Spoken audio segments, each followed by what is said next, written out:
March will start at 11.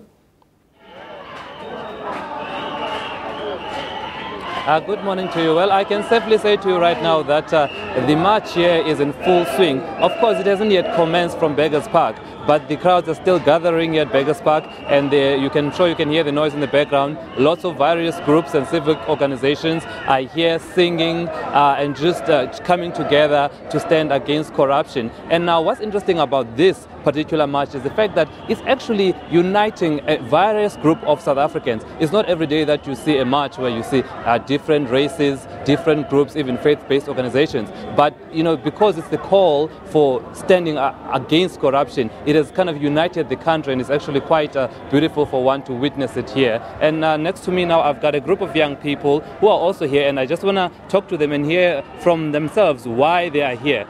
Can you just please tell me, as a young person, why are you part of this march?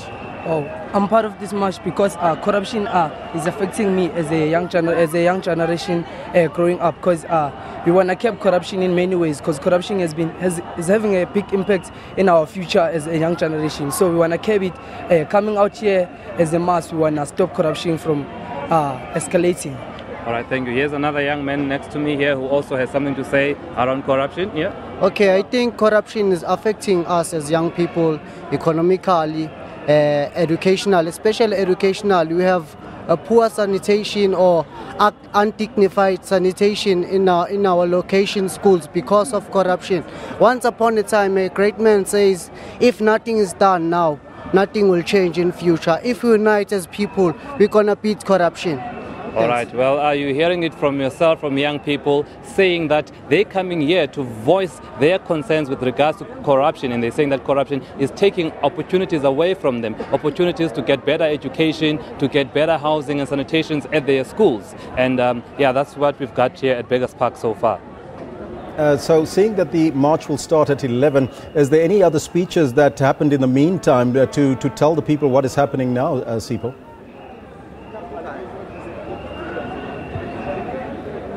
Well, at this point in time, it's just the groups, various groups, they're gathering here, and then they're also doing a couple of singing, and they're just gathering support, and they're also obviously being given instructions in terms of the direction they're going to be taking, and also they are being briefed that, you know, they must behave and they must follow the rules. As we mentioned a bit earlier on, that it's quite an undertaking this, because you have a 3-kilometer walk to the union buildings, and of course this is the capital city, it's also quite busy, so it has to be coordinated to not disrupt traffic, as it were. So right now it's really just about the crowds and civil organizations coming together and just, you know, gearing themselves up for the march, basically. That's what's taking place currently. Have you spoken to any of the faith-based leaders or even from Labour to find out exactly what will happen today and why they're so passionate and why this is so important for South Africa?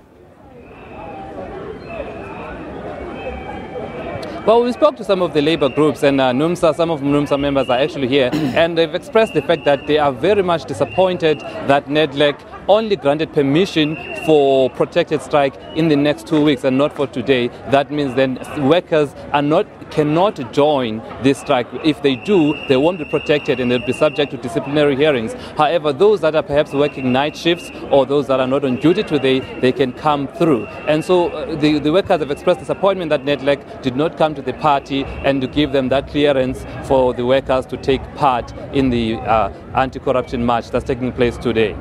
Are the leaders very confident that this march will go off without incident today? Well, yes, I think there is a great deal of confidence that it will go on without any sort of violent or rowdy behavior. I think from what we have seen here tonight, rather today, is people that are just united under one goal, and that is we want an end to corruption. So there hasn't been any deviant behavior or any people acting otherwise. I think just the idea of taking a firm against corruption is what's driving all these various groups that are here. As I mentioned earlier, that it's quite a unique situation where you see various groups, young and old, different races, faith organization coming all together just to send one message, and that is enough with the corruption. Sipho Stuurman, thank you so much. Our reporter in Pretoria will keep you updated on the march as it unfolds in Cape Town as well as in Pretoria.